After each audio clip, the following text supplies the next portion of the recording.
ദൈവനാമത്തിന് മഹത്വമുണ്ടാകട്ടെ.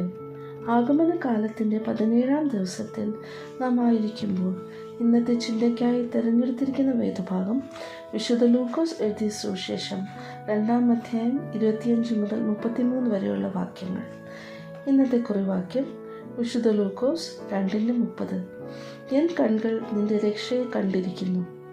ഇന്നത്തെ ചിന്താവിഷയം വിശ്വാസം നിറഞ്ഞ പ്രതീക്ഷ എന്നതാണ്. വളരെ കാലത്തെ കാത്തിരിപ്പിന് ശേഷം ലഭിച്ച ഒരു സുവാർത്തയാണ് ഈ ആഗമനകാലം. ഈ ആഗമനകാലത്തിൽ കാത്തിരിപ്പിൻ്റെ പ്രാധാന്യം നമ്മെ സൂചിപ്പിക്കുന്നത് എല്ലാം കാത്തിരിപ്പിൻ്റെ അവസാനവും ഒരു പ്രതീക്ഷയുടെ നിറവേറൽ ഉണ്ടെന്നാണ്. ദൈവത്തിൻ്റെ വാക്ക് നിശബ്ദമായി നിറവേറുന്ന ആ മഹത്വ നിമിഷം കാത്തിരുന്ന ഒരു നീതിമാനായ ഭക്തനായിരുന്നു ശിമിയോൻ. ശിമിയോൻ നമ്മെ ഓർമ്മപ്പെടുത്തുന്നത് ദൈവവാഗ്ദാനങ്ങൾ വൈകിയാലും അത് ഒരിക്കലും വിഫലമാകുന്നില്ല എന്നതാണ്. ശിമിയോൻ തൻ്റെ ജീവിതകാലം മുഴുവൻ ഇസ്രായേലിൻ്റെ ആശ്വാസത്തിനായി കാത്തിരുന്നവനായിരുന്നു. ആ കാത്തിരിപ്പ് വ്യക്തിപരവും വിശാലമായ മാനവുമുള്ളതായിരുന്നു. കാത്തിരിപ്പിൻ്റെ മഹത്വത്തെക്കുറിച്ച് പഠിപ്പിക്കുന്ന ഒരു മഹത്വപൂർണമായ കഥാപാത്രമാണ് ശിമിയോൻ. ശിമിയോൻ്റെ ജീവിതം ആഹ്വാനം ചെയ്യുന്ന 3 ചിന്തകൾ നമുക്ക് ഒരുമിച്ച് ധ്യാനിക്കാം. ഒന്നാമതായി, കാത്തിരിപ്പ് വിശ്വാസത്തിൻ്റെ അടയാളമാണ്. 25-ാം വാക്യത്തിൽ ശിമിയോൻ നീതിമാനായിരുന്നു എന്നും ഇസ്രായേലിൻ്റെ ആശ്വാസത്തിനായി കാത്തിരുന്നവനായിരുന്നു എന്നും പറയുന്നു. ഒരു കാലഘട്ടം മുഴുവൻ ക്രിസ്തുവിൻ്റെ വരവിനായി പ്രത്യാശ കൈവിടാതെ കാത്തിരുന്നു എന്നതാണ്. ഇന്നത്തെ ഈ വേഗതയുടെ ലോകത്തിൽ ശിമിയോൻ നമ്മോട് പറയുന്നത് കാത്തിരിപ്പിൻ്റെ മഹത്വത്തെക്കുറിച്ചാണ്. പ്രത്യാശയോടെയും വിശ്വാസത്തോടെയും കാത്തിരിക്കുന്നവർക്ക് തക്ക സമയത്ത് പ്രതിഫലമുണ്ടാകുമെന്നും പഠിപ്പിക്കുന്നു. വിശ്വാസത്തോടെ കാത്തിരിക്കുന്നവനെയാണ് ദൈവം അനുഗ്രഹിക്കുന്നത്. രണ്ടാമതായി, ആത്മാവിൻ്റെ നിയന്ത്രണത്താൽ നയിക്കപ്പെട്ട ജീവിതം.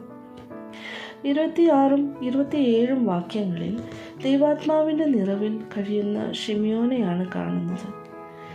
ശിമിയോന് പരിശുദ്ധാത്മാവിൻ്റെ അരുളപ്പാടുണ്ടായതെന്തെന്നാൽ ക്രിസ്തുവിനെ കാണും മുൻപ് മരണം കാണുകയില്ല എന്നതാണ്.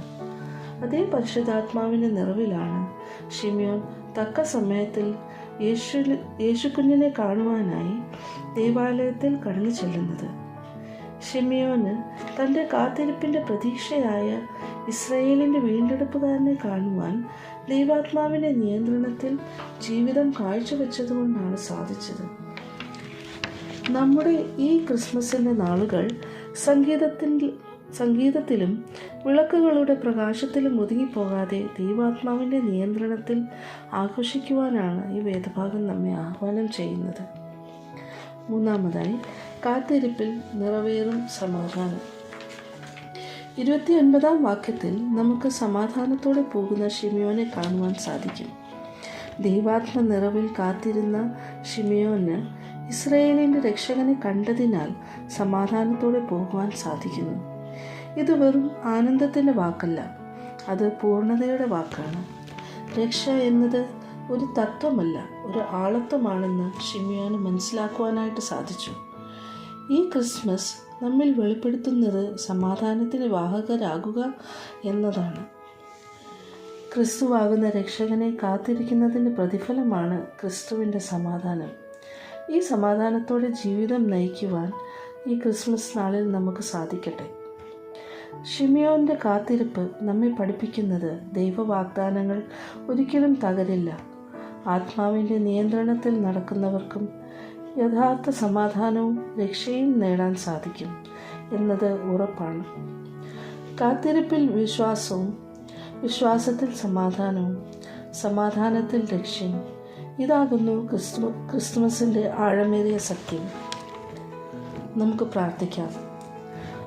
സ്വർഗീയ പിതാവേ, ശിമിയോനെ പോലെ വിശ്വാസത്തിലും പ്രതീക്ഷയിലും നിനക്കായി കാത്തിരിക്കുവാനുള്ള മനസ്സും കരുത്തും ഞങ്ങൾക്ക് തരണമേ. നിന്റെ സമാധാനത്തിൻ്റെ നിറവിൽ ജീവിക്കുവാനും ക്രിസ്തുവാകുന്ന രക്ഷയെ കാണുവാനും ഞങ്ങളെ സഹായിക്കണമേ. ഈ ക്രിസ്മസ് ഞങ്ങളുടെ ജീവിതങ്ങളിൽ യേശുവിൻ്റെ സാന്നിധ്യത്തിൻ്റെ യഥാർത്ഥ ആഘോഷമായി തീരട്ടെ. എല്ലാം യേശുക്രിസ്തുവിൻ്റെ നാമത്തിൽ ചോദിക്കുന്നു. ആമേൻ.